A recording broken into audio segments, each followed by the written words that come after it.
നമസ്കാരം. ദീപിക ന്യൂസിലേക്ക് സ്വാഗതം. പ്രധാന വാർത്തകൾ.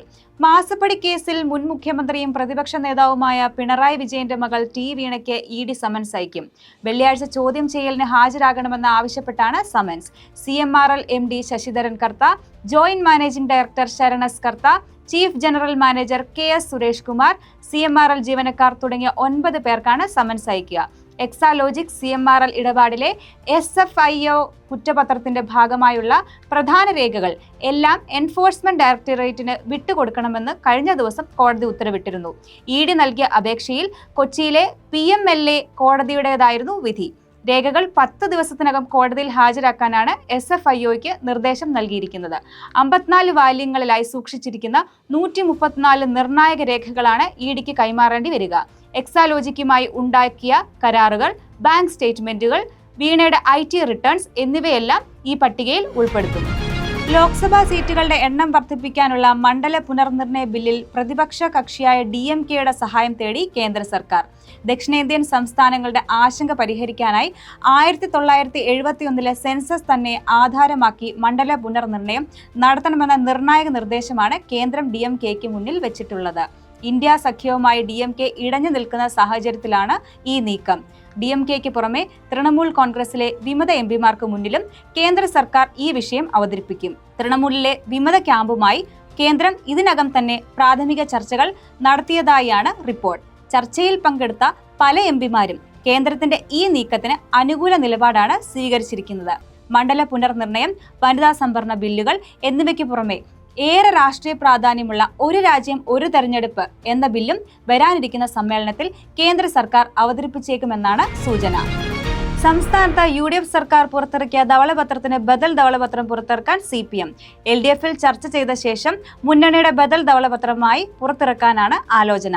ബദൽ ധവളപത്രത്തിന് ഇടതു മുന്നണിയുടെ മുൻ ധനമന്ത്രിമാരായ KN ബാലഗോപാലും തോമസ് ഐസക്കും നേതൃത്വം നൽകും.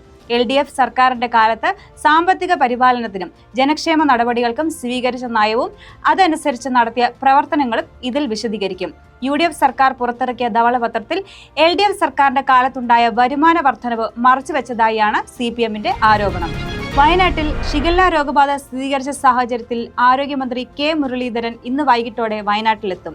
ആരോഗ്യവകുപ്പ് പ്രതിരോധ പ്രവർത്തനങ്ങൾ ഊർജിതമാക്കിയിട്ടുണ്ട്. സുൽത്താൻ ബത്തേരിയിൽ മന്ത്രി T സിദ്ദിഖിന്റെ നേതൃത്വത്തിൽ ഉന്നതതല യോഗം വിളിച്ചിട്ടുണ്ട്. കോളിയാടി UP സ്കൂളിലെ വിദ്യാർത്ഥികളിലാണ് രോഗബാധ സ്ഥിരീകരിച്ചത്. സമാന ലക്ഷണങ്ങളുള്ള കുട്ടികൾ ബത്തേരിയിലെ വിവിധ ആശുപത്രികളിൽ ചികിത്സയിലാണ്. വ്യാഴാഴ്ചയായിരുന്നു കുട്ടികൾക്ക് പനിയും ഛർദിയും വയറിളക്കവും അനുഭവപ്പെട്ടത്. രോഗലക്ഷണങ്ങളുമായി ചികിത്സ തേടിയ കുട്ടികളിൽ നിന്ന് ശേഖരിച്ച സാമ്പിളുകൾ പരിശോധനയ്ക്ക് വിധേയമാക്കിയപ്പോഴാണ് രോഗബാധ സ്ഥിരീകരിച്ചത്. തെരഞ്ഞെടുപ്പ് പരാജയത്തിന്റെ പേരിൽ CPM പാർട്ടി നേതൃത്വം മാറണമെന്ന കീഴ്ഘടകങ്ങളുടെ വിമർശനം തള്ളി CPM സംസ്ഥാന സെക്രട്ടേറിയറ്റ്. നേതൃമാറ്റം വേണമെന്ന കീഴ്ഘടകങ്ങളുടെ ആവശ്യം അടങ്ങിയ റിപ്പോർട്ട് ഒഴിവാക്കിയാണ് സംസ്ഥാന സെക്രട്ടേറിയറ്റിൽ ചർച്ച നടന്നത്. MV ഗോവിന്ദൻ, പിണറായി വിജയൻ എന്നിവർക്കെതിരെ കീഴ്ഘടകങ്ങളിലെ പ്രവർത്തകർ നടത്തിയ വിമർശനങ്ങൾ പൂർണ്ണമായും ഒഴിവാക്കിയാണ് സെക്രട്ടേറിയറ്റ് യോഗത്തിൽ റിപ്പോർട്ടിംഗ് നടത്തിയത്. നേതൃമാറ്റം വേണ്ടെന്ന നിലപാടാണ് യോഗത്തിൽ ഉണ്ടായത്. ഗോവിന്ദനും പിണറായി വിജയനും പദവികൾ ഒഴിയണമെന്നായിരുന്നു അണികളുടെ വിമർശനം. പാറശാല ഏരിയ കമ്മിറ്റിയിൽ പിണറായി വിജയൻ പ്രതിപക്ഷ നേതാവ് സ്ഥാനവും MLA സ്ഥാനവും രാജിവെക്കണമെന്ന് വിമർശനം ഉയർന്നിരുന്നു. കൂടാതെ ഗോവിന്ദന്റെ ശൈലിക്കെതിരെ കൂടുതൽ കീഴ്ഘടകങ്ങൾ വിമർശനം ഉന്നയിച്ചിരുന്നു. ഈദ് ആഘോഷത്തിൽ പങ്കെടുക്കാനും തെരഞ്ഞെടുപ്പിൽ വോട്ട് ചെയ്യാനുമായി പോയ അന്യസംസ്ഥാന തൊഴിലാളികൾ കേരളത്തിലേക്ക് തിരിച്ചെത്തി. നിർമ്മാണ തൊഴിലാളികളും ഹോട്ടൽ ജീവനക്കാരും അടങ്ങുന്ന ഇവർ മാസങ്ങളോളം നാട്ടിൽ നിന്ന ശേഷമാണ് ജോലിക്കായി തിരികെ എറണാകുളത്തേക്ക് എത്തിയത്. പശ്ചിമ ബംഗാൾ, ആസാം ഉൾപ്പെടെയുള്ള സംസ്ഥാനങ്ങളിൽ നിന്നുള്ളവരാണ് ഭൂരിഭാഗവും. ഇന്നലെ അന്ത്യോദയ എക്സ്പ്രസിൽ ആലുവ റെയിൽവേ സ്റ്റേഷനിൽ എത്തിയ ആയിരക്കണക്കിന് തൊഴിലാളികൾ വിവിധ ബസ് സ്റ്റാൻഡുകളിലേക്ക് നടന്നു നീങ്ങിയത് ആലുവ നഗരത്തെ സ്തംഭിപ്പിച്ചു. റെയിൽവേ സ്റ്റേഷൻ ഗേറ്റും സമീപ റോഡുകളും നിമിഷങ്ങൾക്കുള്ളിൽ തൊഴിലാളികളെ കൊണ്ട് നിറഞ്ഞു. ഓട്ടോയ്ക്കും ബസ്സിനും വേണ്ടിയുള്ള പാച്ചിൽ രൂക്ഷമായതോടെ KSRTC bus stand, railway station road എന്നിവിടങ്ങളിൽ കനത്ത തിരക്ക് അനുഭവപ്പെട്ടു. വയനാട്ടിലെ ചീരാൽ പുളിഞ്ചാലിൽ കടുവയുടെ ആക്രമണത്തിൽ പശുവിന് ഗുരുതര പരിക്ക്.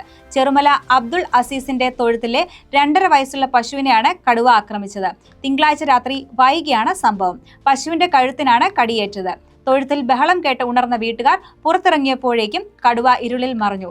സൗത്ത് വയനാട് വനം ഡിവിഷനിലെ മേപ്പാടി റേഞ്ച് പരിധിയിലാണ് പുളിഞ്ചാൽ. പശുവിനെ ആക്രമിച്ചത് കടുവയാണെന്ന് വനം ഉദ്യോഗസ്ഥർ സ്ഥിരീകരിച്ചു. പ്രദേശവാസികൾക്ക് ജാഗ്രതാ നിർദ്ദേശം നൽകി. കടുവ ഇറങ്ങിയതിന് തൊട്ടടുത്ത് വനമില്ല.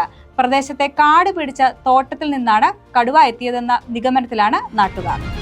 മാലിന്യം കലർന്ന കുപ്പിവെള്ളം കുടിച്ച യുവാവ് ആശുപത്രിയിൽ. കൊല്ലം കണ്ടഞ്ചിറയിലെ വ്യാപാര സ്ഥാപനത്തിൽ നിന്നും വാങ്ങിയ കുപ്പിവെള്ളത്തിലാണ് മാലിന്യം കണ്ടെത്തിയത്. വെള്ളം കുടിച്ചതിനെ തുടർന്ന് ശാരീരിക അസ്വസ്ഥത അനുഭവപ്പെട്ട രഞ്ജിത്തിനെ ആശുപത്രിയിൽ പ്രവേശിപ്പിച്ചു. തമിഴ്നാട്ടിൽ നിന്നെത്തിയ കുപ്പിവെള്ളമാണ് കണ്ടഞ്ചിറയിലെ വ്യാപാര സ്ഥാപനത്തിൽ നിന്നും വിൽപ്പന നടത്തിയത്. ഇത് കുടിച്ച ഉടനെ രഞ്ജിത്തിന് ശാരീരിക അസ്വസ്ഥതകൾ അനുഭവപ്പെടുകയായിരുന്നു. തൃശൂർ വില്ലടത്ത് ഇന്ന് രാവിലെ ഉണ്ടായ മിന്നൽ ചുഴലിയിൽ വ്യാപക നാശനഷ്ടം. വിൽവട്ടം, നടത്തറ, പൂച്ചട്ടി തുടങ്ങിയ പ്രദേശങ്ങളിലാണ് മിന്നൽ ചുഴലി അടിച്ചത്. അതിശക്തമായ കാറ്റിൽ വൻ മരങ്ങൾ കടപുഴകി വീണു. പൂച്ചട്ടി ഭാരതീയ വിദ്യാഭവൻ സ്കൂളിന്റെ പാർക്കിംഗിൽ ഉണ്ടായിരുന്ന 4 തേക്കുമരങ്ങളാണ് കടപുഴകി വീണത്. മരം വീണ് 3 ഓട്ടോറിക്ഷകളും 1 കാറും തകർന്നു. സംഭവത്തിൽ ആർക്കും പരിക്കില്ല. കർണാടക കോൺഗ്രസിൽ വീണ്ടും അതിർത്തി പുകയുന്നു. വകുപ്പ് വിഭജനത്തിൽ അതൃപ്തരായ 2 നേതാക്കൾ കോൺഗ്രസ് നേതൃത്വവുമായുള്ള ചർച്ചകൾക്കായി ഡൽഹിക്ക് പോയി.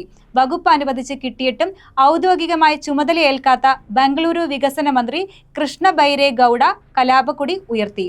കൂടാതെ മന്ത്രിസഭയിൽ ഇടം നേടാനുള്ള ശ്രമങ്ങൾക്കായി കോൺഗ്രസ് MLA റിസ്വാൻ അർഷിദും ഡൽഹിയിലെത്തി. മന്ത്രി രാമലിംഗ റെഡ്ഡിയുമായി ബന്ധപ്പെട്ടുണ്ടായ സമീപകാല പ്രതിസന്ധി പരിഹരിച്ചതിന് പിന്നാലെയാണ് ഈ സംഭവങ്ങൾ. ഇതോടെ വാർത്തകൾ അവസാനിച്ചു. നമസ്കാരം. സത്യസന്ധമായ വാർത്തകൾ അറിയാൻ ദീപിക ന്യൂസ് ഫോളോ ചെയ്യൂ.